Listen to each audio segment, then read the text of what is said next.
Hello lovely people, welcome to the Geek Cupboard, I'm Penge, and welcome to Synergy, which is a settlement builder game where we have to survive in a strange, unfamiliar land. So, as often happens in games like this, we start with very little and then we have to build things to give us stuff like food and water, we build homes for people to live in, we build warehouses and research centres, and key to this game, we have to explore and analyse the world around us because we don't really know what anything is. We're not really sure about the things that we find out there in the world. Can we go and eat that plant, or will it kill us to death? What can we get out of this rock? Can we drink that water? That kind of thing. And then we try to survive as best we can. Also, it's a really pretty game. It looks gorgeous. It's got this sort of hand-drawn pastel coloured art style to it, which does look very wonderful. It's very, very nice to look at, is Synergy. Now, this is the demo of the game, and it'll become available to play during the upcoming Steam Next Fest event thing, which runs next week as I record this and as the video goes out. So from the 5th to the 12th of February, we got our hands on the demo a little bit early thanks to a key from the devs. Thank you devs, very kind of you.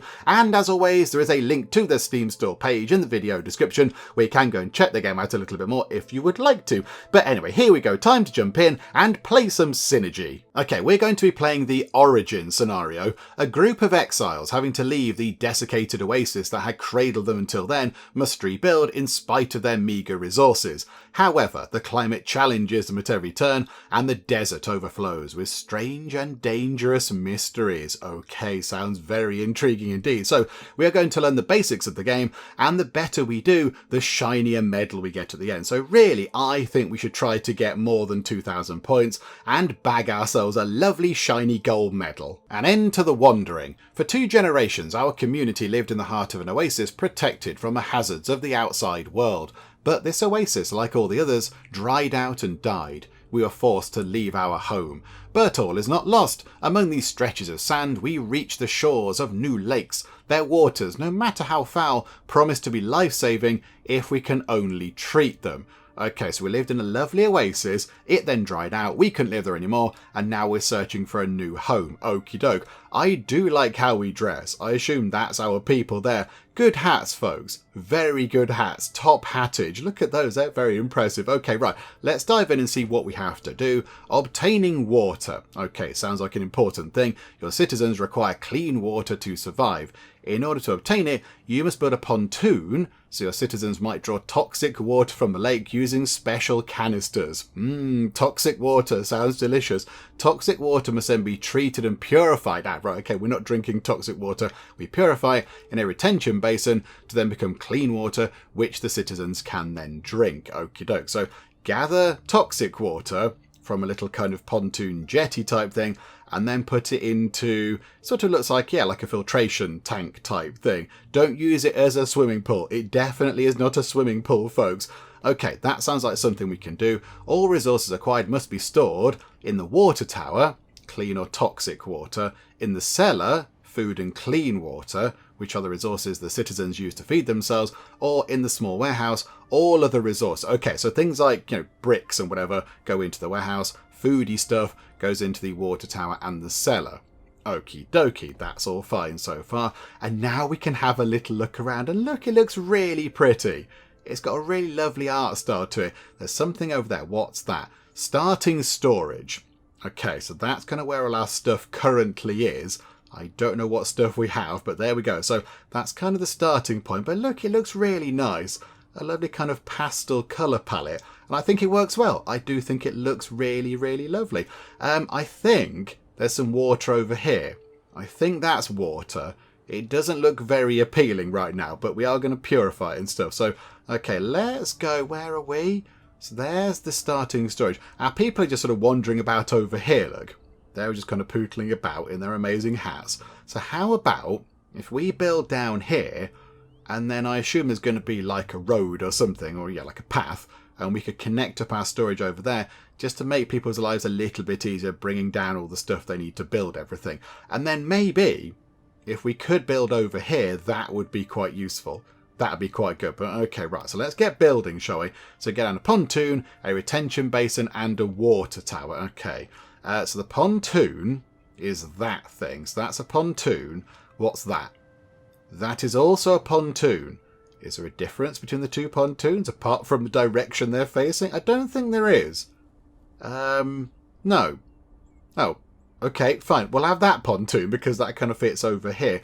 Right, so we can't build it so it's going over those kind of, I don't know what they are, branches or whatever, coming out of the water. We could put one there, though.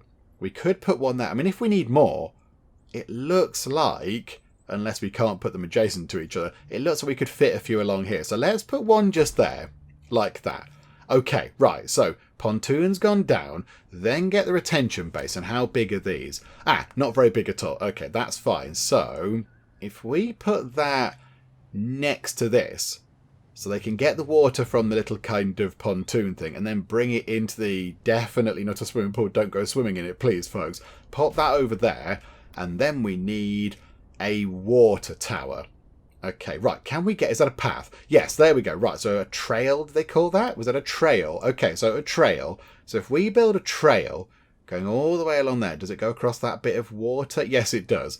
So if that goes all the way up to there, and then, right, the trails magically instantly appeared. That's quite helpful. We don't have to go and build that. That's quite useful. And then pop that across like that. So now people can grab our stuff from our starting storage area and quickly get it down here where we're going to do all of our building and such like.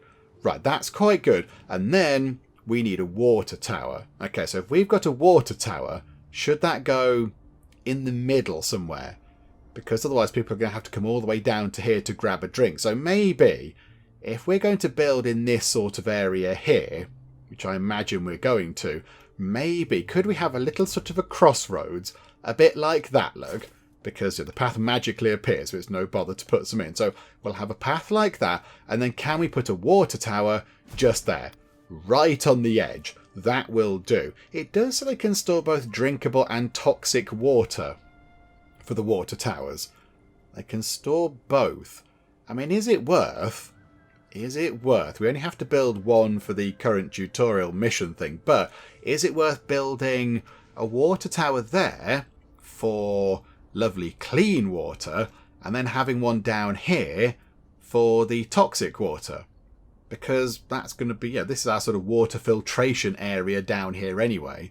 So it might make sense to kind of, store the sort of toxic water nearby to here. I'm not entirely sure. Let's get this done. I imagine we've played enough sort of settlement survival games to know that we have to put workers into buildings. That's what you have to do. So yes, I imagine it's those slots there. Yeah, there we go. So it can accommodate 4 people. So let's pop a couple of people into there. So now there will be 5 available citizens. And I imagine a couple are going to work in there, so we'll be down to 3. But okay, so they're going to grab some toxic water. And look, little sort of tent thing. And they've got the big kind of canisters of the green and pleasant water. They're doing some fishing over here. Just, grabbing the water from there. Okay, right, so they're very busily just doing stuff. Oh, here we go. You can make the time pass quicker if you'd like. I was wondering where the time controls were, but I think they're being introduced to us as the game carries on. So, okay, now they're there, we get to ask a very important question. Is spacebar pause? And yes, I can happily confirm that spacebar is pause. Well done, game. Good job. Very impressive. Okay, we don't need it to pause right now, but it's good to know that you've got that bit right. Very impressive, game. I think we're just waiting for the water tower. Let's pop a person into that retention basin. Don't go swimming in it, please. And look, it's all open right now. It's all sort of, empty, nothing going on. And they're just sort of, they just sat on the side, just sort of kicking around because they've got nothing to do. Okay, so we completed that. Oh, and we're ahead of the game there. Yeah, we assigned the people to it. We've done this before, game. Vital water. Now we have a water treatment infrastructure and the foundations for a healthy, sustainable irrigation system. However, the seasons come and go, severe and unpredictable. We risk disaster if we harvest only what is sufficient for immediate consumption.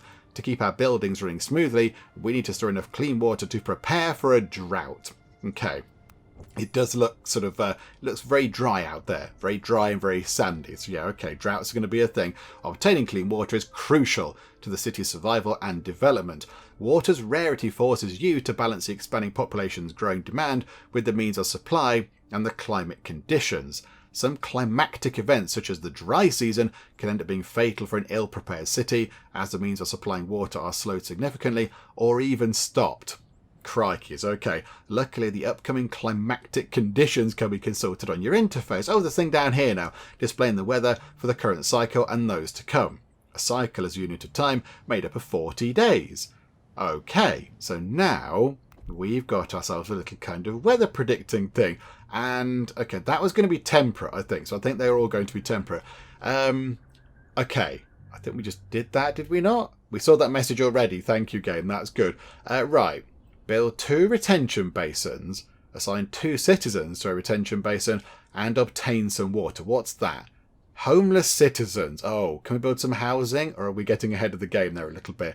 That's storage, that's refining, that's the pontoons, that's the little sort of track thing. Okay, I don't think we can build housing yet. We have to go and do what we're being told to do. But okay, let's get another retention basin. I mean, would it make sense for it to go just there? That seems quite logical. Right, here, look. That water tower, I think what we're going to do is, let's put a water tower there. That one can store the toxic water, and that one can store the clean water. So don't store toxic water in that one. That's where people can go to grab a lovely, refreshing drink. And then down here we can store all the horrible water, which can then be very quickly sent out to these things if we need it to be. And then is it worth, given that we have got 2 of these, have they all got names? Oh, they've all got names. The people have all got individual names. Oh, that's exciting. Orsifair. Hello, Orsifair. I am healthy. Okay, this is great. And then we've got, was that Polarol or something? Oh, Kidron. Oh, look, Kidron's wearing some magnificent headgear. Okay, very good. So yeah, and then we'll store these sort of polluted stuff on here. But do we want to get another one of these? Can we put one next to the existing one? Yes, we can. Okay, let's get another pontoon as well, because then we're just going to get more water quicker, which is a good thing, I would say. Okay, is the speed up controls 1, 2, and 3? No, it's not. Okay, right, so we'll press the button. It's F2, apparently, everybody. Right, so get all these things down here. Let's finish building these. They're working their way through that. They're working their way through that. And that is almost done. Okay, so the water tower there is now done. So don't store clean water in that one. That can be for the toxic water. Yeah, there we go. That's now done. Have we got any people left? 7 available citizens. Okay, so put 2 into there, and then put 1 into there. And now we're just waiting for clean water, I think. We've just got to sit around and wait for a while. So they are... What are they doing? Ah, right, yeah, they're sort of getting the dirty water out of here. So grab the toxic water, and then... Oh, there we go, look. So it takes a while to sort of purify it. I imagine we can get new technologies and things to make that a bit better. But right now, it takes 8 days. Okay, and they've taken the water, and I think... Are they putting it in there? So now there's 20 water in there. Okie dokie, that's wonderful. Oh, we completed those goals. That's quite good. The oasis inhabitants are slept for too long under an open sky, separated from the ravages of the climate only by a stretch of canvas. We need to house them in permanent buildings. To do this, we'll need materials and warehouses to store them in. Piles of rock likely to suit our needs can be found all over the area. Best show good judgment in using them. Okay, so now we need to build houses. Resource withdrawal. To construct buildings, you'll need resources. That's kind of how it works. They can be collected in several different ways. One simple method is withdrawing resources on the map to collect ingredients. The withdraw resources action is available in the quick actions bar. Okay, normally it's called gather, but okay, withdraw resources it is. This action enables you to withdraw resources and plants from the map, so you collect them with the consequence of destroying the object or plant. Okay, yeah, so it's like destroy rather than harvest kind of thing. Okay, that's fine. Use this method to collect rock from rock clusters. To begin, find the rock cluster on the map and withdraw them. Remember to build a small warehouse too, so you can store the resources. Okay, yes. So we need a warehouse to store stuff because this isn't food. Okie dokie, right, so slow time down a little bit then. So, warehouse would be under here. There we go. A little warehouse. Let's put that... I don't want to store it too far away. Let's put it just there. Why not? That'll do. Sort of in the middle. That looks okay. Where's the rock? Ah, down here. Okay, so how do we do that then?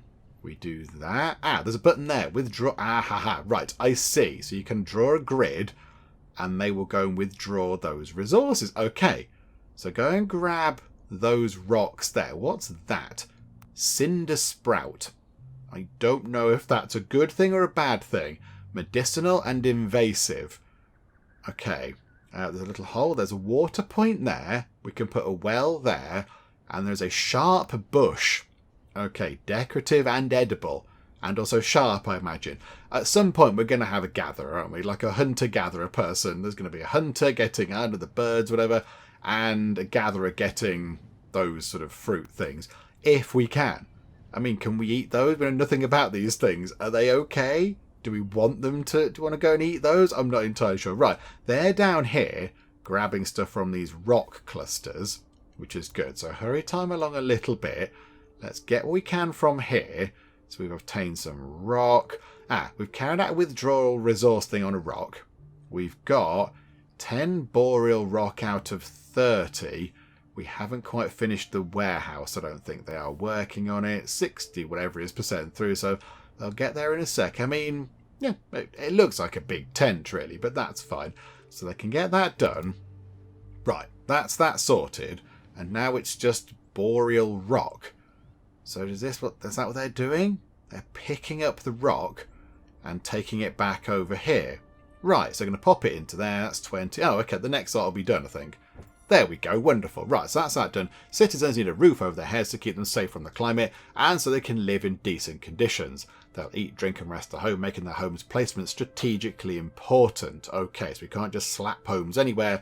They've got to go to a particular place. When refreshing themselves, citizens consume food and clean water. These resources are drawn directly from a nearby cellar. This is why houses must be set within a cellar's range. Okay, so houses have to be near a cellar because that's where the food is, okie-doke. As well as settling houses within the right range, if citizens are able to eat and drink, there must be clean water and food in the cellar. This is why storage space automatically asks for 20 units of each resource, so citizens will bring those in. Okay, and we can change the amount we would like. Okay, right, that's fine. I'm with you on that. As all resources must be carried between structures by citizens, it's of vital importance to keep a sufficient number of citizens unassigned to any building and therefore available for courier duty. Okay, so don't put everybody into jobs because then no goods are going to get moved around. Okie doke. And we can do priority jobs and all that kind of stuff. Right, I'm with you on that. That's absolutely fine. So place the houses within the cellar's range. Right. Right. A new thing has appeared. There's a cellar. I mean, again, if the cellar's going to be an important thing, we should probably put it in the middle. Can we rotate things? Can we rotate things? I just like it pointing this way. I don't think it does it. Well, there we go. Shift does it. Okay, I think I caught sight of that earlier. But, okay, so put that there. So the cellar can go there. And now can we build houses? Yes, we can. Okay, so we've got... like a fairly rubbishy looking tent that can accommodate 2 people, or a stone house that can accommodate 4 people. That's why we gathered the stone. Look, it's 10 stone for each of these. So is that the same sort of thing? That's also a stone house. So each of those is... That looks the same. I think it is the same. Are these just different styles of house that we can build? Yeah, okay. They're each just 10 stone and 2 bits of tree. Oh, okay, that's fine. Well, we need to build 3 houses. Let's build 1 of each, shall we? We'll have 1 like that. That is definitely within range of the cellar. And then we'll have 1 like that. And then we'll have 1 like... I think as long as they're next to a path, does it really overly matter? I kind of want them to be facing the path, but we'll put 1 like that, look. There we go. So a little kind of cluster of houses around this sort of central middle bit, which could be quite good. Okay, tick time on a bit quicker. Let's get that all going, please. Yeah, nobody's ready to build that. Is that looking full of water? Requested 20. Put 100 clean water in there. Put 100 clean water in that one, and then the other one can also have 100 toxic water. Right, the cellar is looking good. Nobody needs to work in the cellar. Okay, so they just put stuff in it and go and grab stuff from it. Right, that's fine. Aha, there we go. Our first house is done. And look, it looks great. It's got a little kind of fan vent type thing in the roof there. And so cover bit over here. I don't know what that thing is out the back. Potentially a little kind of independent water store maybe. And then some like bags out the front. Yeah, they kind of go down, look. They're all going under the ground where it's a little bit cooler, which is quite good. and that one looks similar, but not exactly the same as that one. So yeah, it's a similar design, but not quite the same. If we just move time on a bit quicker, oh, they've got like a pointy roof thing. Beginning of a new cycle. Right, okay. We're in cycle 2. Temperate. Okay, it's temperate just for as long as the game needs it to be temperate. Okay, that's absolutely fine. Right, run time on a bit quickly again. So, yeah, look.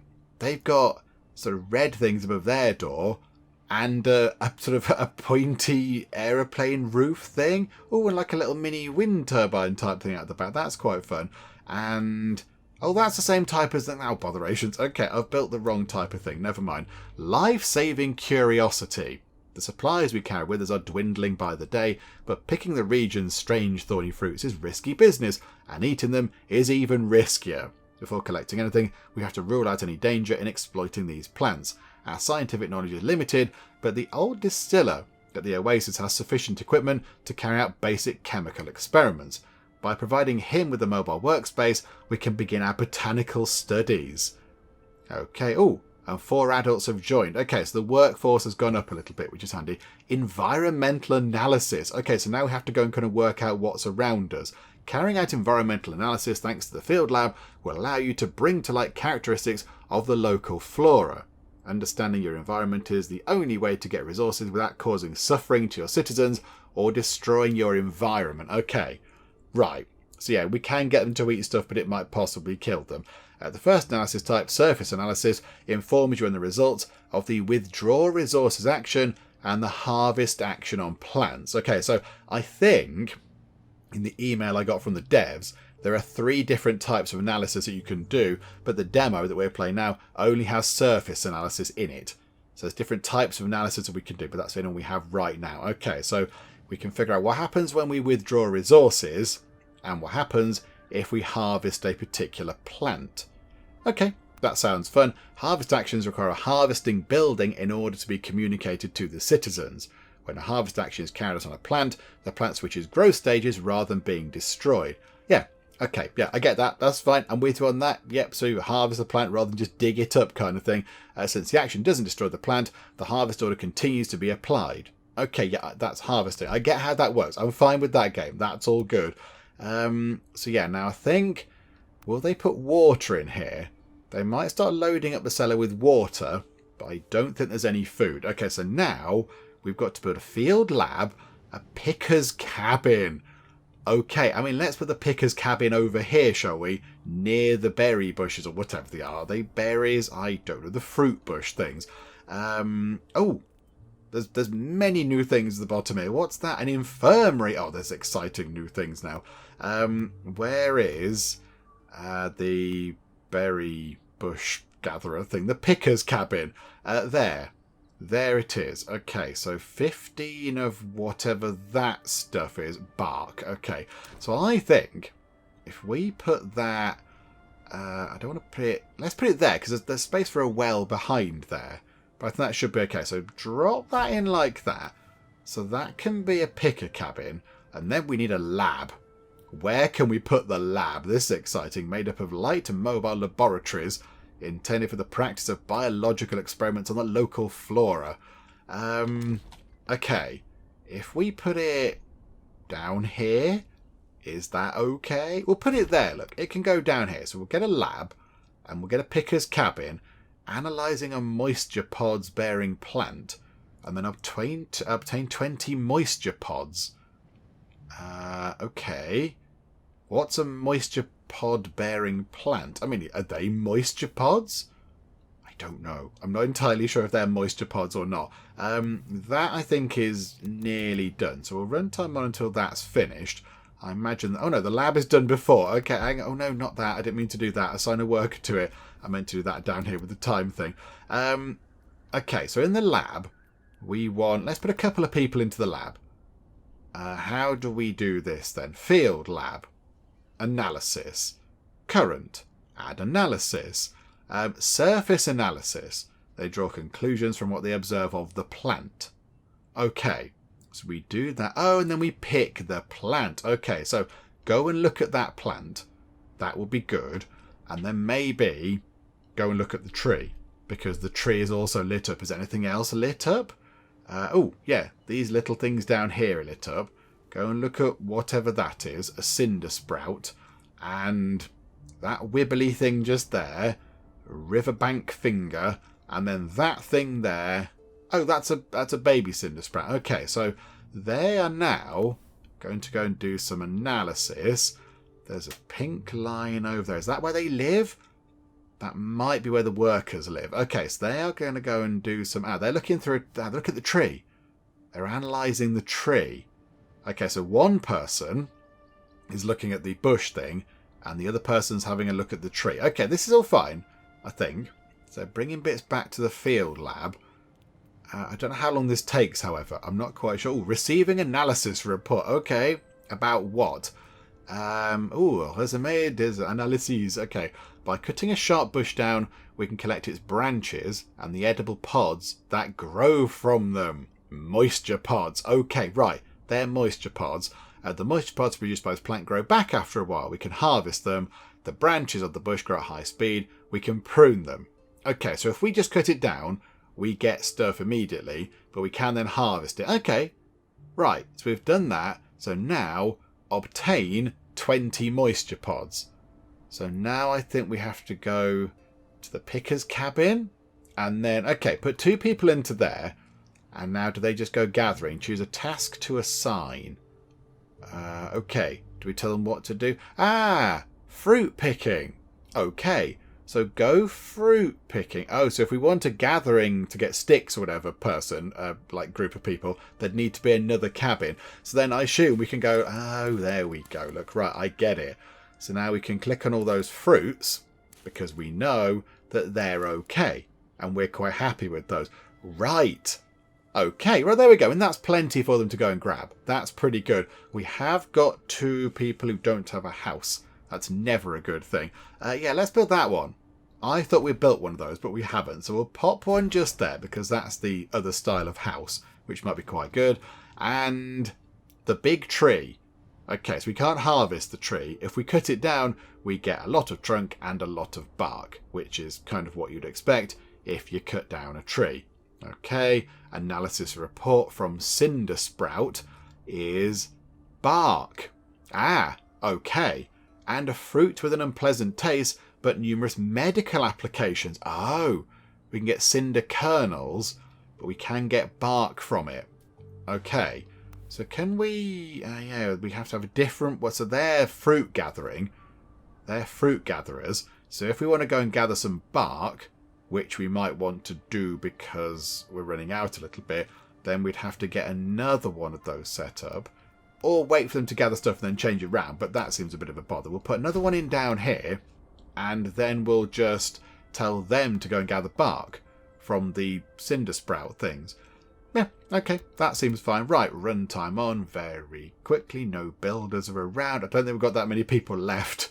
We've got 2 people doing other tasks, and 12 people are at work. Okay, yeah, that's fine. And now we've got 14 people at work. Oh, because, yeah, the builders are doing the building. Right. That house is done. So now everyone's got a house, which is wonderful. The house, yeah, looks good. It's got a, I don't know what that is, a green thing outside of it. It's a nice green thing. I don't know what you do with the green thing, but it's good. They've got a little kind of lid on their house. Tiny house lid. And then, yeah, like an air vent on the side as well. Okay, what's that one? The riverbank finger. Okay. We could cut it down. Partially pruning it, cause it to lose its fluid. So it'll die. Okay, so if we cut it down, we get seeds, but then it might spray us with toxic spray. That's generally bad. And cinder sprout. Have we already looked at the cinder sprout? I thought we did already looked at that one. I think we had. Right, that's all done. Have we got a couple of spare people? Oh, okay. Resource refining. Okay, to acquire some resources, you need to go through a refining stage. Right, okay. Taking stuff from one type and then turning it into another thing in a building. Okay, so forges, make tools, kitchen, makes meals. Okie doke. Some production buildings are multifunctional and can produce several resources.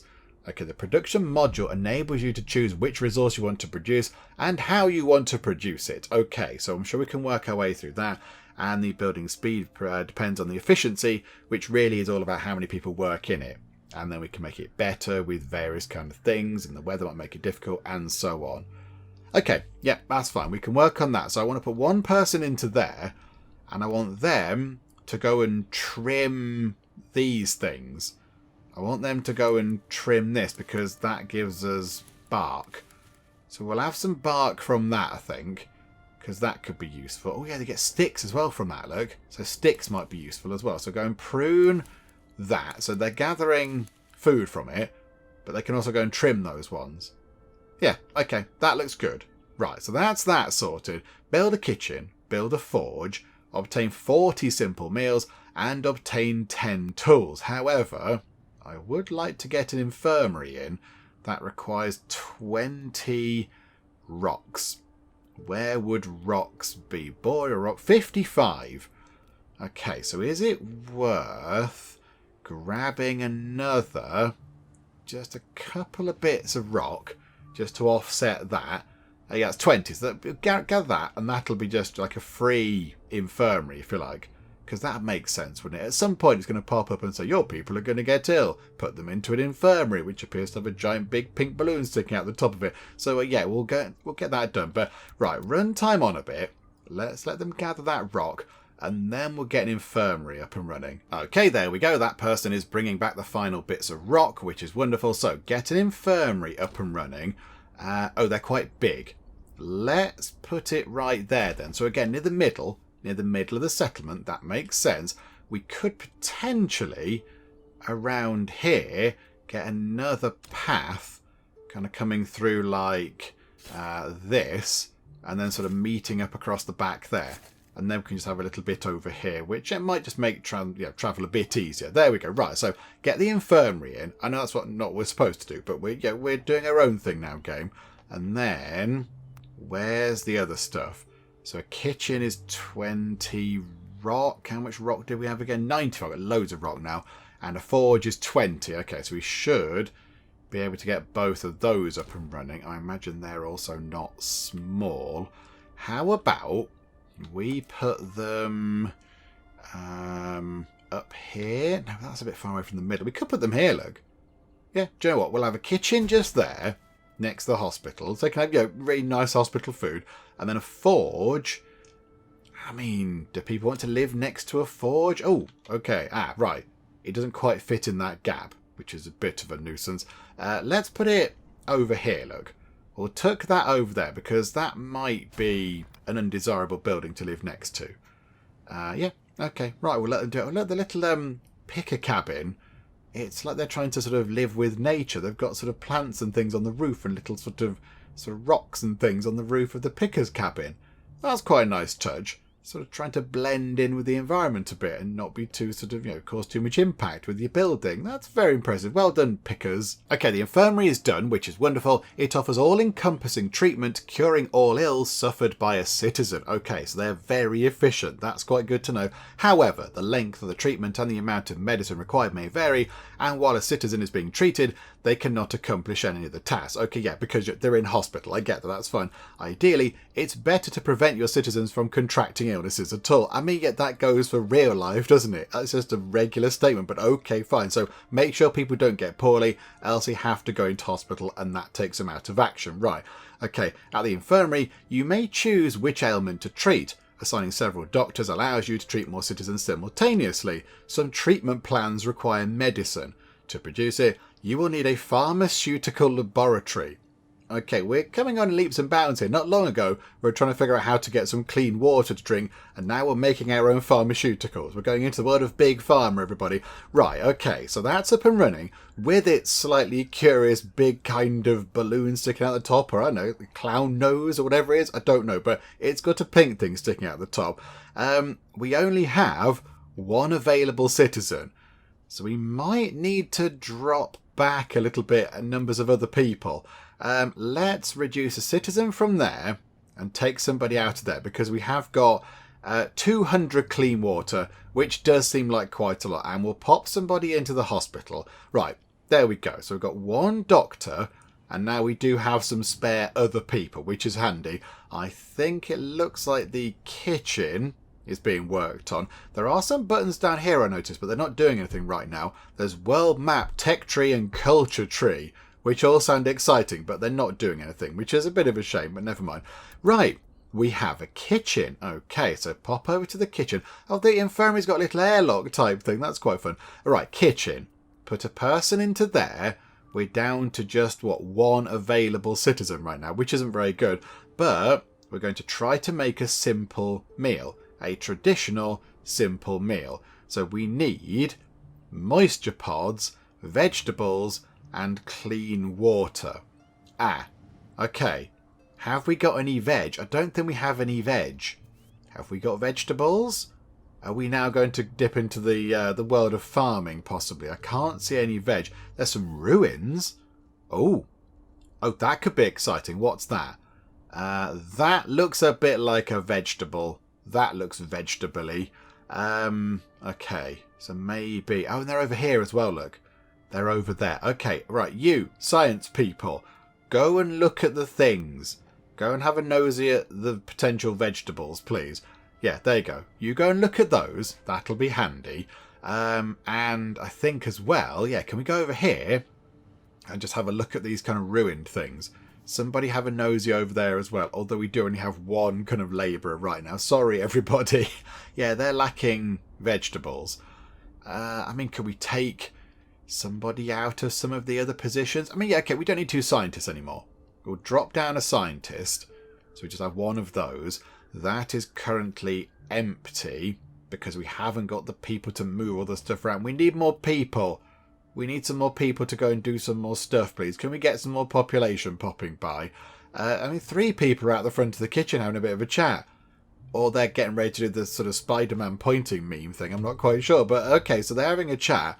Because they can't cook. Because there are no vegetables. Right, okay, that makes sense. Okay, so tick time on as fast as it can go. I think, right, our forge is done. That's okay, we'll look at that in a second. The scientist has then grabbed a sample of the potential vegetables and they're going to have a look through those. So, okay, let's wait for the report to come back on those before we then make a decision about whether we go and eat them or steer well clear of them. Okay, we have our analysis of the whipping gourd. However, I don't think it's food. I think it might be a medicinal thing, possibly. This gourd insulates itself from the heat by producing a cooling gel all over its epidermic layer. If we collect all the substance, the specimen will be destroyed. But we could pick up some isothermal gel. Okay, that's not exactly what I wanted, but we will go and grab some of that, please. So, yeah, hang on. Fruit picking. Does that count as fruit picking? Oh, no, it's not fruit. Is it from these guys? Is it from them? No. Oh, we just have to go and cut it down. Oh, it's literally just a cut down or nothing. Okay. We'll cut the ones down around here. Just because... Oh, like that. Like that. There we go. Like that. Because they might be useful. So go and chop those down. And now we go back in search of vegetables. Yay for vegetables. Any sight of vegetables anywhere? Cabbage shrub. Okay, that looks like massive, like broccoli. Like huge mega broccoli. I thought it was just trees, but no. Right. Science. Go and do some science, please. You go and have a look. Yep, surface analysis. Go and look at these things. And please tell us they're vegetables, because we need some veg in our diets. Oh, that's quite good news. A new cycle begins, and we got 2 new children, which hopefully means soon enough they will become 2 new people that can go and do some work around the place. Hurrah! I forgot about the forge. The forge is up and running, and we've got to make 10 tools. So let's pop a person into there. So to do that, we need a bit of clean water and some sticks. Okay, so you guys down here... Are you able to gather some more sticks from things? That would be grand if you could. Can you go over there and do stuff? Trimming. I want to... Oh, select items. Right, there we go. So select items. We can get stuff from... This is that... Yeah, that's sort of pruning, whatever that stuff was. The potential medical stuff. We want to get sticks, please. Right here. So up here, look. Just go over there and grab more sticks, because we need a lot of those to make all the tools we'd like to get done. That's loads. Crikeys. Okay, yeah. Plenty to do. And then you guys as well. You guys can probably grab stuff over here as well. Because there's loads of stuff over here that you're not making use of. So yeah, when these haven't got any fruit on or whatever it is, go over there and get the other ones. Yeah, okay, right, that's fine. Plenty for our people to get on with now, crikeys. But yeah, we're going to struggle to make the simple meals until we can get vegetables. That's where we're kind of falling down right now. I think tools are going to be okay. Is the forge now active? Yes. Okay, yeah, the forge is active. There's a big kind of spinny round bit, and it's like a massive bellows at the back. Like, that's quite fun. And yeah, they're making tools. I think, is one lot of clean water and sticks enough to make 10 lots of tools? Is that how that works? I think it might be. Let's keep an eye on it. Oh, hang on a second. Receiving analysis report. It's a vegetable. Okay, we can uproot the shrub, or we could go and harvest it. Okay, and we can get flexible fibres. Okay, that's very exciting. So, go over to here. You lot, select items, go over here. Grab us lovely, delicious vegetables. Can we just draw a big line? Yes. Go over here and grab all of that. Yeah, all of that, please. I'm not quite used to doing it on a grid. There we go. All of those things. Go and grab those. And then you lot, down here, in the trimming picker cabin, you can go over here and you can trim whatever that is to get the fibres. Because fibres might be used to make clothing or something at some later point. I'm not quite sure. Right, there we go. So hopefully, soon-ish, we should have enough to start work on the kitchen. I want to go just make sure the tools get done. So does it make 10 tools? It makes... yeah, 10 tools. Okay, that's good. That's good. We've made 10 tools, so we can pick them up from there, put them into storage, and that's that done. Right, so the tools are done. We're now just waiting on vegetables. We are waiting on veg, because without the vegetables, we can't make our basic food. Okay, right, that's fine. We just have to wait and be patient. We've got plenty of water, at least. Got a lot of lovely clean water, so yeah, that's all fine. So, yeah, if you could come over here and just start harvesting the gigantic broccoli tree things, that'd be great. There you go, thank you so much. And here's something I never thought I'd be excited to say. We've got vegetables! Hooray for vegetables! Look at that, we've loaded a few up into the kitchen. There's a little sort of supply there now, which means I think they can get on with making some lovely simple meals. I think they're about, what, a third of the way around making the first lot of them. So we're going to get 10 out of these, which is pretty good. However, it does seem to take a while. So let's get time ticking on nice and quick, and they can work through that. And I think, yeah, if we get 10 each time, we need 40 to complete our goal. So it's going to take a while to get all of those meals prepared. But yeah, that's okay. That's okay. Good food takes time, I think it's fair to say. So we'll just wait for them to get round to that. I don't think there is anything else that we can work on right now. I don't think there's anything else. We could potentially put another house in, just to make sure if we do get a few more people popping into the settlement, we've got somewhere for them to live. So, do you know what? We've got, what have we got? 2 of those houses, one of those and one of those. Let's get another red one, shall we? Let's have another red house. And if we put that one there, and then we can have a little track running up like that, and then they can just sort of walk along here as well. Can we? Oh, yes. Like that, look. Yes. Okay, a little kind of ring road around that bit there, which is good. Oh, okay. We are out of sticks, are we, for this? Okay, the forge doesn't have enough sticks. Okay, but we have made plenty of tools. We've got 20 tools. That's quite a lot. That's okay. So, yeah, now really, all eyes are on the kitchen, and we've completed that house in double quick time, it has to be said. That was pretty sharpish. So, right, there we go. Let's wait for them to cook some lovely, lovely, simple, traditional meals. Oh, look, there's the efficiency thing that the game was talking about earlier. So, at the moment, the kitchen is running on 33% efficiency because there is only one cook. There is only Deletis there, yeah, working really hard. I'm sure it's quite a difficult thing to manage that entire thing on your own. And that means they're running at 33% efficiency, which means it takes 5 days to cook up these meals. I mean, that's quite a long time. That's quite a long time to cook 10 bowls of food. But okay, they are going to get that done though. Okay, so I think when they move them out of here, that should be 40 simple meals done. I think it only counts when they put it into the cellar. There we go. All sorted. If we get some more people, I would like to add some more into the kitchen. Oh, there we go. 4 adults have joined. That's quite good. We have enough to ensure our survival, at least for now. But survival alone doesn't keep citizens motivated. Many are already thinking, what's next? Toil and work every day to collect my ration and my drop of water. If we're to keep citizens motivated and enable the community to truly live again, it's high time we began thinking of this camp as a genuine city. We need to plan and build communal living spaces designed for conviviality and recreation. Conviviality is a word you don't see very often. That's a fun word. Right, 4 adults have joined, which is good, and now we have to deal with basic needs. Okay, what's going on here then? You now know how to provide for your citizens' needs when it comes to food and clean water. Their basic needs have now been activated. Without food or clean water, they run the risk of suffering from malnutrition or dehydration.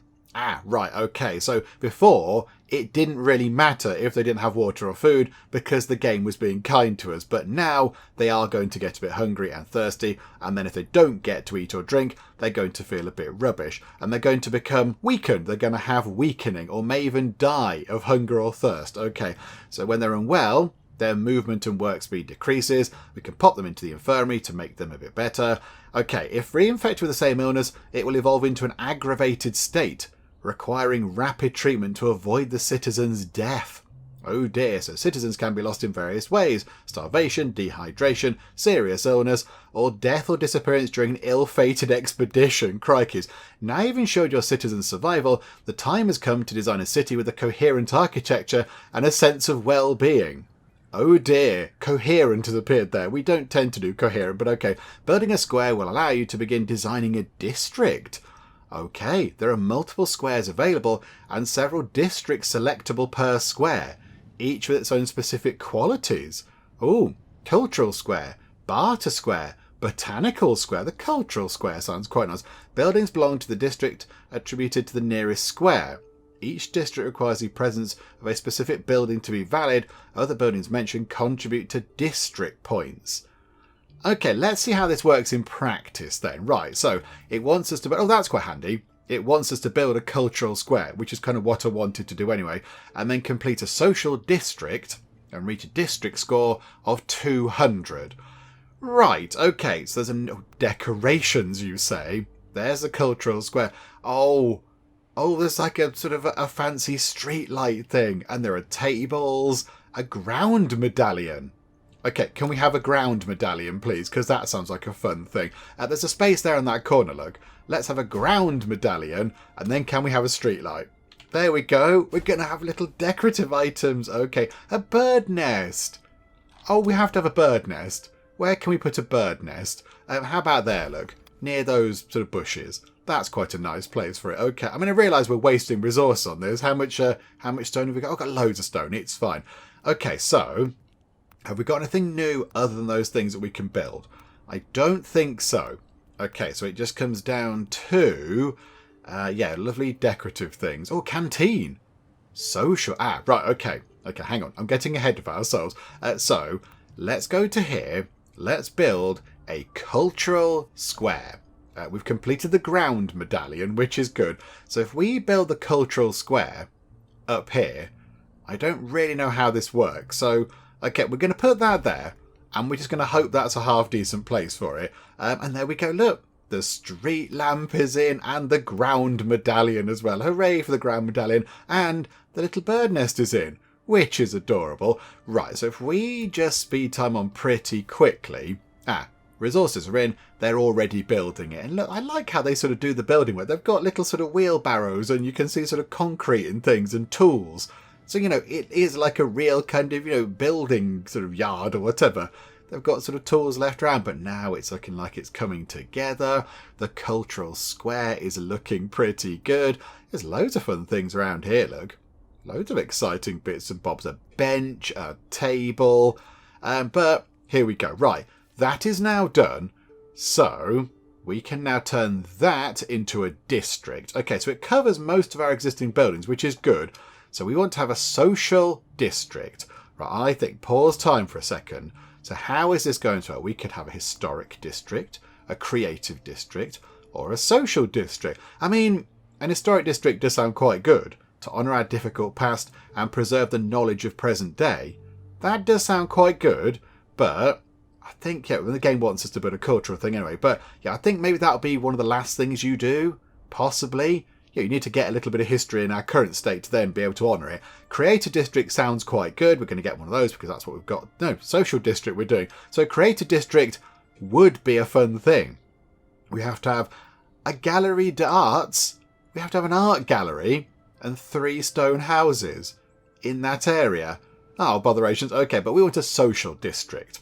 Okay, so a district made to welcome moments of leisure and unite members of the community. So to get that complete, we would need a canteen. And I did just see that we can build one of those with some stone houses in range as well. Okay, Hall of Wisdom for the historic district. That sounds quite good. But okay, so a social district, please.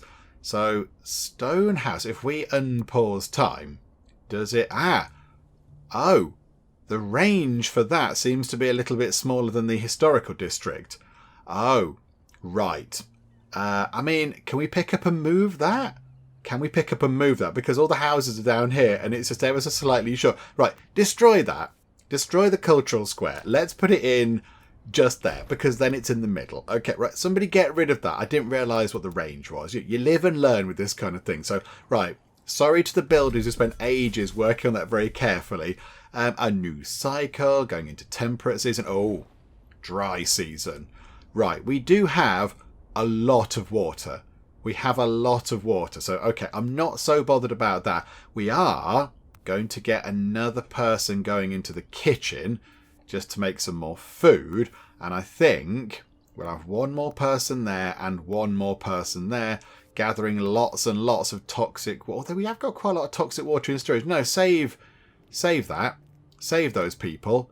They don't need to be doing that, actually. There's a lot of no clean water in nearby storage buildings. There's no clean water in there. There's 325 clean water in the water tower game. 325. That's quite a lot of water in there. Okay. Can we up the amount of clean water in here? Can we store 100 clean water in there? We're lacking vegetables in the kitchen, but that's fine. That's okay. We'll get that sorted over time. They'll come back over here and grab all this stuff. Yeah, okay. I think they're coming out this way anyway, so that'll be done over time. Can we see food? Got 240 simple meals. Got loads of food. Food is looking fine. So, right. Yes, that's what we need to do. We need to get this bit sorted. So run time on. I think all the water is now done again, which is pretty good.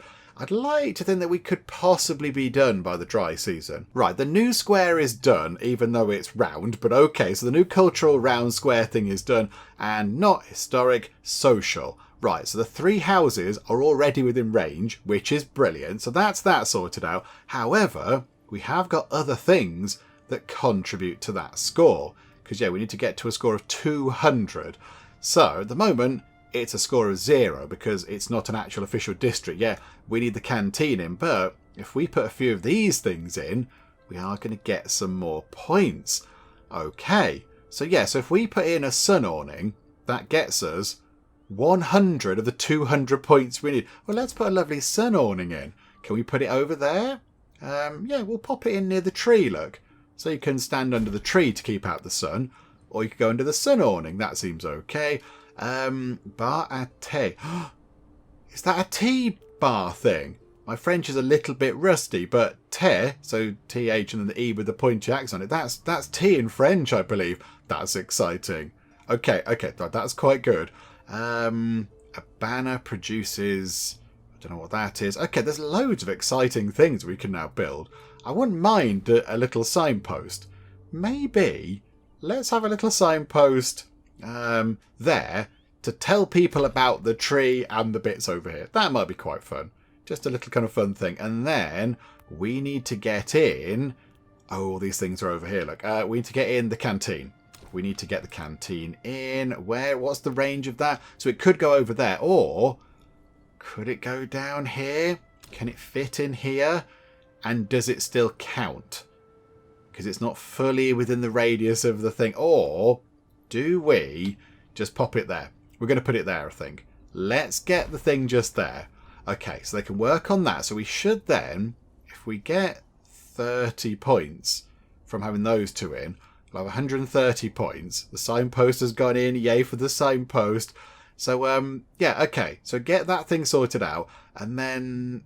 Oh, hang on. The kitchen's within range. Oh, it'll be sorted. It'll be sorted. I want the... Where's the tea bar thing? Don't tell me there's a potential for a lovely kind of tea cafe and we can't have one. Game, no game. Tell me it isn't so. I think it might be the case. Bother. Okay, not to worry. So I think, yeah, as soon as that's done, we will then... I've only started working on it. Right, let's get time tonking on at a fair pace. So they can finish that. That will then complete the district thing. And then, yeah, I think, yeah, because the kitchen's in range... That gives 100 points, and I think we get another 100 points for that being in range. So we should be okay. So all the houses and everything else is just a bit of a bonus. So we should, as soon as this thing down here is complete, get our thing sorted out over here. Our 2 goals here will be finished. But okay, right, 30%-ish left. Let's just let them get on with it. Okay, they're nearly done, and now they are done. Housing satisfaction. Right, another thing. The well-being of your citizens is closely related to their housing quality. Beyond basic needs, housing quality is evaluated based on access to well-being, to social interactions, cultural spaces, and places of learning. Okay, so if they've got a house, that's okay. If the house has food and water in, bit of a thumbs up. But if the house has got access to loads of other lovely things, that makes them even better.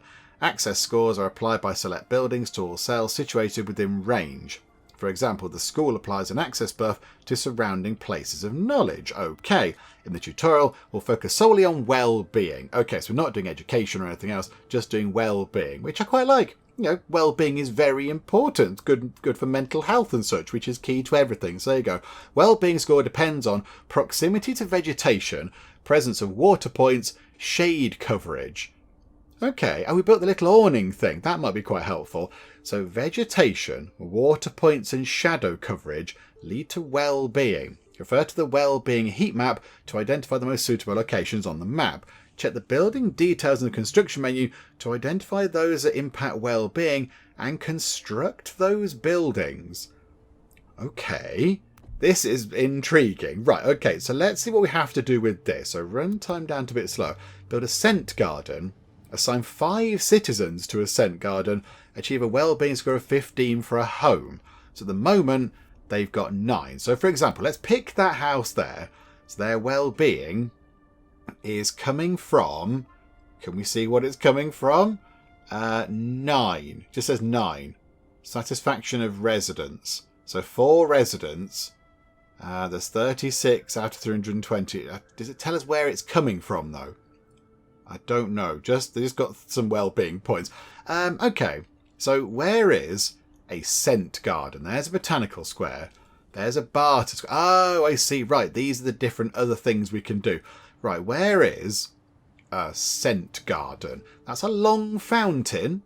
That could be quite good. Where there was some sort of food, water. Oh, that just narrows that down. Views. Right. Okay. Well-being. There's some water over here, look. There's some water over here. So if we build a house over there, it's going to be near to that and they're going to like it. But also, we can add some points of well-being for this. Look, so 30 water and 15 stone for a long fountain. So if we put... there's some space down there, look. Some space along here. We could sort of tuck that in like that. So if we put a long fountain in over there, and then maybe... end the long fountain with a small fountain, so it looks like it's one big continuous thing, that could be quite good. Okay, right, we'll do that. Hang on a minute, hang on a second, come out of that, don't need the views. That doesn't have anybody working in it, so put a couple of people in the canteen, and they can start making culture. Okay, so don't make food in the canteen, it's more of a sort of a cultural experience popping into the canteen. Okay, right, I like that, that's fine. Right, where is... a scent garden? How does one go about building a scent garden? Where is one of those? Is it under the botanical square? I'm not sure. We have got 14 out of 15 already for that. But, okay. Scent garden. Can anybody see a scent garden? I suspect maybe it's under the botanical square, is it? That would make sense.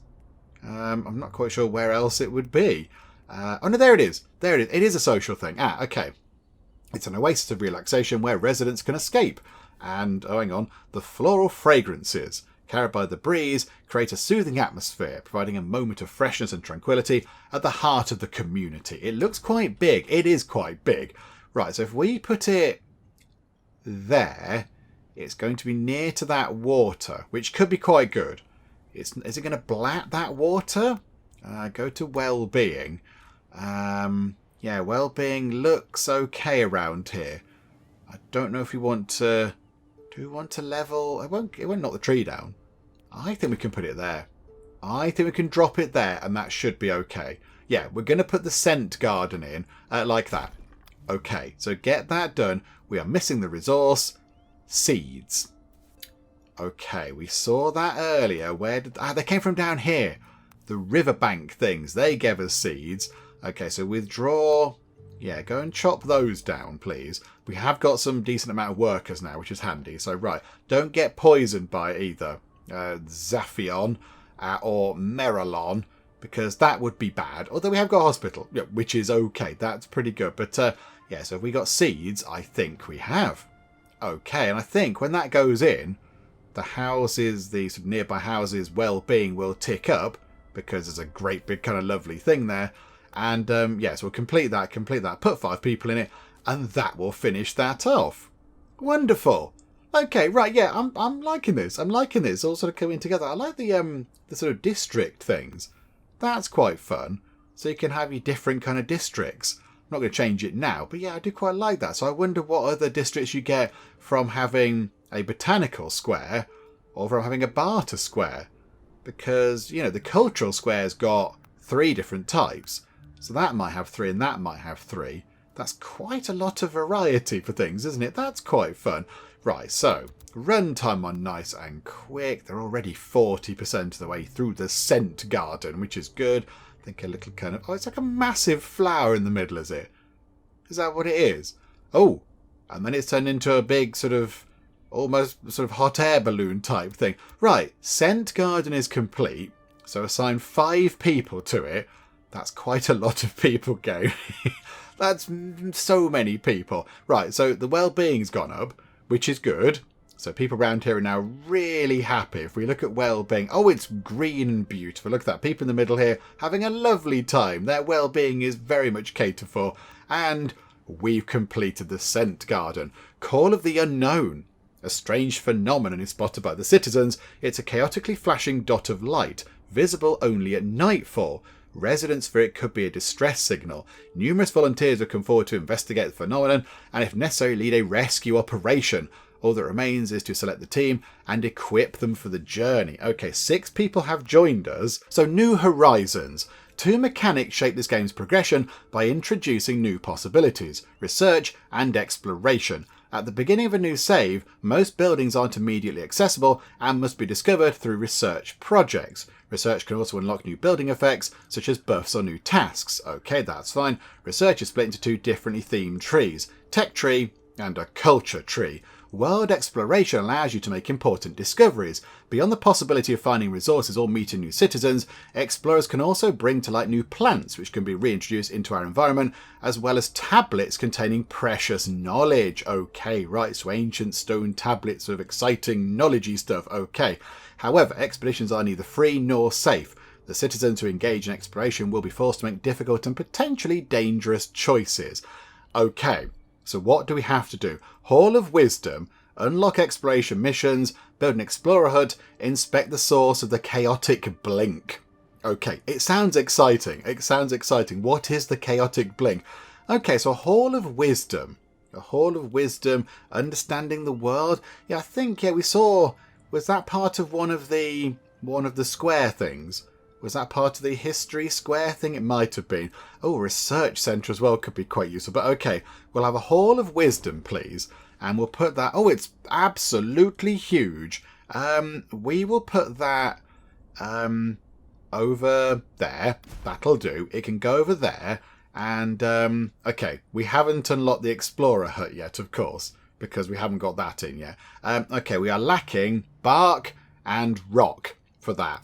Okay, it's probably quite a lot. Okay, right, hang on. Let's just go and get that put together. There's loads of rock over here, and we can get bark from those things. So, okay, let's go and gather all the resources we need to build a Hall of Wisdom. Okay, the gigantic Hall of Wisdom is pretty much done, and there we go. Wonderful. Right, so what do we do with that? Right, people have to go in there. We have got 7 people available. So let's pop a couple of people in, and current research, nothing at all. Right, so there is the research tree.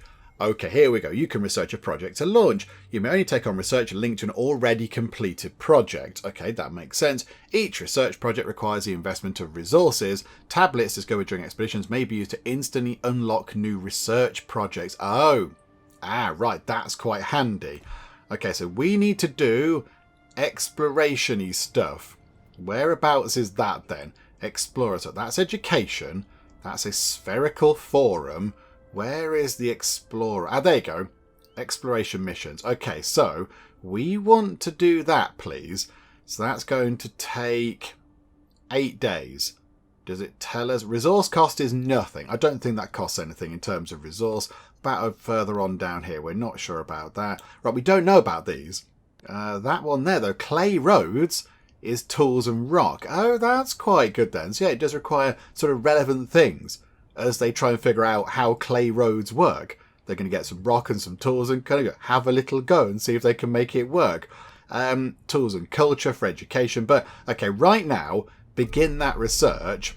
That's going to take 8 days. But is that because we only have 2 people in here? So if we assign 2 more people in there, are they going to do that significantly quicker? I imagine that might then come down a bit quicker. 8 days if everybody is there. Oh, okay, crikeys. So 8 days if it's entirely full of clever smarty pants people doing loads of research. Oh, okay, right. That's going to take some time. It's down to 6 days already, but there we go. So get that done, then build an explorer hut, and then go and look at what the chaotic blinking is. And then I imagine when we've done that, that might well be the end of the little sort of tutorial sort of mission that we're looking at here, because we will have covered off quite a lot of things. But yeah, okay, so we're down to 3 days now, so we'll get that completed, then build the hut, then go and have a little wander about. Okay, work on the explorer hut is coming along quite well. In fact, they're flying through that. That was very quick. Well done. So that's all done. So now we have to wander out and find out what the chaotic blink is about. So we can start an expedition in the exploration map. Okay, here we go. So we can select a destination to begin an expedition. It requires supplies, the precise amount depending on the amount of people we send out to explore. Okay, sending a greater number of citizens increases supply costs, but also allows you to bring more resources back home, and it decreases the amount of time necessary to complete optional tasks at the given destination. Exploring a region reveals the destinations contained therein. The further away the regions, the more you need to invest. Okay, right, I get that. That seems fine. So we're over here then. That's our starting zone. Unexplored glow. Right. Oh, hang on. Cave. Unexplored available. The source of a chaotic blink. Okay, that's where we want to go. There's also a sand dune over there. There's an oasis over there. And a lake over there. Okay, well, look, there's a whole world out here. There's all sorts going on. Oh, there's loads happening. Okay, we will go over there, though. So look at the cave. So we can send... Got 6 available citizens. However, have we not got any simple meals? Have we not got any simple meals? 4-0. Oh, I think possibly. The only thing is, we've only got 6 people available anyway. So maybe we'll take 5. We need 5 meals. No tooltip text fan. We haven't got 5 simple meals. Have we not got 5 simple meals? We really don't have any prepared food at all. Oh, okay, but hang on. Is it? It's a lack of vegetables, isn't it? Right. We're lacking vegetables, everybody. Can we go and grab some more veg? Because that'd be really good. There's loads of it around here, look. There's loads of it. Can we go and, can we do that? Can we prioritise these things, please? Can we make these incredibly important? Give us all the vegetables, please. We need to go and cook some meals and then go wandering and look at a mysterious blinky thing. Right, there we go. The kitchen's just made a round of simple meals. They make 10 at a time, but I think we're down to 8 already, so some very hungry people must have been lurking around the kitchen to grab the food while it was fresh. But we still have 8, which I think means it's enough to go over here and send out the explorers. So yeah, do that, please. simple meals, and clean water. Yeah, okay. Begin that expedition. That's going to take, right, 5 days until they get there, and then 5 days back, of course, unless they encounter stuff out there that they have to deal with. Right, okay. The only thing is, I think maybe in a few days, we might go into a dry season, which could be a little bit tough. I'm not quite sure how that's going to play out, but there we go. We will see what happens when we get into the dry season. But yeah, for now, let's just get all the explorers out there. Can the kitchen make other food? Can it do other stuff?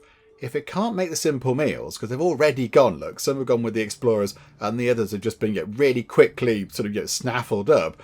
They made some more, I think. There's still some there, but yeah, they need to go back into here, don't they? They go back into the cellar and then back into people's houses. Okay, so one new child, but now it's dry season. Okay, is it gone a little bit more orangey? Or is that just me thinking that? I'm not quite sure. But okay, so it's now dry season. That's probably bad. Most plants wilt away during this season. Oh no, the lack of vegetables. Can we make any other food? We can make stuff out of cinder kernels. Do we have lots of cinder kernels? We've got 14 of them. Do you know what? Is that enough? We need 15. Bother. Okay. Can we did chop down quite a lot of these cinder things in order to make the to get bark to make the Hall of Wisdom, because it needed quite a lot. So we have possibly cut down a few of those. When I say we, I mean me, of course. Okay, so we can't do that. We haven't found mushrooms, and we haven't found... That's what we're doing now. And seeds, we probably don't have enough seeds. However, food crisis back home, but the expedition has arrived at its destination. In the bed of what must once have been a fierce torrent, the explorers follow the light signal they spotted from the city. It leads all the way to a cavern's mouth. While not imposing, something about the cavern provoked mixed feelings of suspicion and curiosity. The cold air emanating from it is attractive for the thirsty travellers, but remains the omen of a particular strangeness. Crossing the cavern's narrow threshold, the explorers' path stops sharply when they find themselves faced with a rectangular dais. Do they pronounce that? Dais? The cracks in each of its sides light up in a regular fashion, a chaotic blinking the explorers can't begin to rationalise. Stranger still, the rays of light seem to persist in the air for a few moments, even with no dust or other surface to refract them. Okay, weird stuff is going on. These pieces of ephemeral colour exude a glacial temperature when touched with one's hand. This extraordinary phenomenon forced its way even through a closed door. What would happen if it was opened? Whatever may be contained behind this dais is bound to be volatile and dangerous, but the explorers are torn. After all, given the town's climatic conditions, it's impossible to put a price on a potential cooling device. What's more, this pragmatic argument conceals a curiosity that will win the day on its own. No one here wants to leave before formulating a hypothesis on this phenomenon. Wow, there's so many syllables. What approach will you choose? Okay, I mean, you say choose. We're going to be told to do this one. Let's force the way open. By using levers and improvised wheels to move the dais, the explorers succeed in clearing the way. As the remarkably thick stone leaves its slot, the antechamber fills with cold air, and strings of light rest weightlessly around the explorers' heads, their colours shifting so quickly that every person's eyes can only perceive a blinding whiteness. Okay, well, let's go in. I'm sure it'll be fine. The ray's origins quickly become obvious. A spherical space at the centre of the cavern, which is otherwise in complete darkness, emits its own internal light. The explorers initially assumed this to be a kind of lantern, imbued with a mechanical function and a palpable physical form. But there's no touching this globe. Just as with the rays, its image persists in the air through some untold phenomenon. It's difficult to look at and harder still to comprehend what it depicts. The explorers' eyes glow red with the effort, and yet they can't tear their eyes away. Outside, a vigil awaits his teammates' return. He will wait half the night before deciding to abandon his post and run to meet his brethren. Neither he nor his friends will leave the cavern. Okay. Right. So there's a weird thing over there. There is a weird thing. And we've investigated the source. And now what happens? What was that? Mortal risk. We've lost our exploration team while searching for the light signal on the horizon. Oh no! They've gone. Oh dearie me. Their last contact reveals nothing of what they might have learned. We live in a dangerous and largely misunderstood world. Exploring it will take time, precious resources, and in moments a deadly amount of risks. Once we've recovered our strength after this tragedy, we could launch a new exploration effort into the neighbouring provinces and perhaps even discover What became of our lost friends? City prosperity. There's more. Crikey's okay. Oh, prosperity score of 500. I've got there already. Where's our score? Oh, up there, 841. Wonderful. The prosperity score reflects on the sustainability and well-being of your city faced with the challenges presented by the surrounding world. The score is updated at the end of each cycle. It's made up of the sum of all the district scores with the buffer every district type built and the sum of all housing satisfaction scores. And then debuff is applied for the amount of homeless, sick or dead citizens. Okay, so the final thing there was to get to 500. We're on 841 and there we go. We have completed the demo. Okay, there was a lot more to that and I thought, good grief, this might be quite a long video because, yeah, there's a lot going on. The community that seemed doomed only a short time ago is experiencing new growth. For all its dangers, the world is no longer just seen as a threat, it's also an open door. But everyone knows that the first sign of complacency, our infrastructure will collapse under unforeseen events and the growing demands of our community. We must increase our understanding of the natural realm in order to render it predictable in all its unpredictabilities. Fortunately, we are not the only ones facing this task. A new movement aims to recreate links between isolated camps and share humanity's body of knowledge between them. Their steps must follow ours. Perhaps they will be able to illuminate the destiny of our explorers lost where we failed. Oh, there we go. So I think in the long run, do we link up with other tribes and kind of, share our knowledge and make things better and pick up new things that other people are able to find out that we couldn't find out? Oh, that's quite fun. That's quite good. Now I know, I'm just sort of thinking back in my mind, at the very start of this video, I said, we'll get 2,000 points and we'll get a shiny gold medal. Won't that be great? But yeah, we've got 841 right now and we have been playing for a long time. So let's just pretend that we got over 2,000 points and we got given a shiny gold medal. But yeah, there we go. So I think, yeah, we'll just sort of go back to the main menu because I think we could continue if we wanted to. But yeah, I think we've seen everything that there is to see in the demo. I guess we could go and look at some other sort of locations on the map or whatever, but we do have a little bit of a food problem going on right now. So maybe now is quite a good time to just take a step back and just appreciate all that we did build before it all kind of collapses into a great big horrible heap. Well, there we go. That was the demo of Synergy, and I thought that was really rather good. I enjoyed that thoroughly. There's a lot going on. There's quite a lot going on in that game. I mean, I didn't think the demo would cover quite as much as it did. The demo was quite thorough. I think we did see quite a lot of aspects of the game in the demo. I thought it would be more of a simple sort of, you build some stuff, you get some resources, but no, that kind of had research and kind of districts in and exploration and everything else. So it did cover quite a lot, and I do quite like it.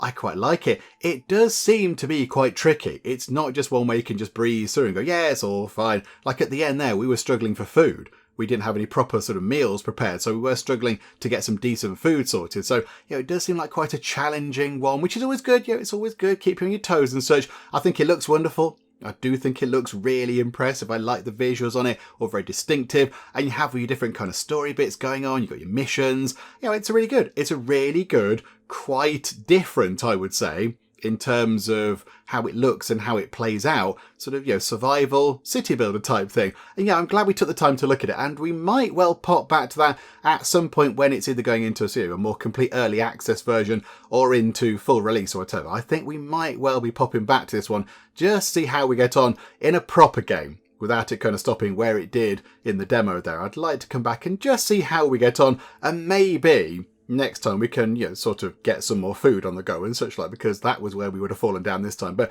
there we go. I think we have seen all the demo has to offer. So we'll wrap things up for now. But yes, we might well be seeing this again at some point on the channel when the game becomes a little bit more completed. Hopefully you did enjoy this. If you did, please do leave a like. That would be most marvellous indeed. And also, if you're not already, then please do subscribe to keep up to date with all the other bits and bobs and nonsense that we get up to in the Geek Cupboard. But for now, thank you very much for joining me in the Geek Cupboard, and I'll see you next time. For as we all know, with cake comes spiritual enlightenment and also happiness. That smell is totally not coming from any dark elder gods. Nope, not even a little bit. Okay, so a little picture of us on the wall, just to remind everybody who's in charge around here. Oh, and this person here is saying, Penge, you're my friend. Tom, you're my friend too. Nobody likes a soggy bottom.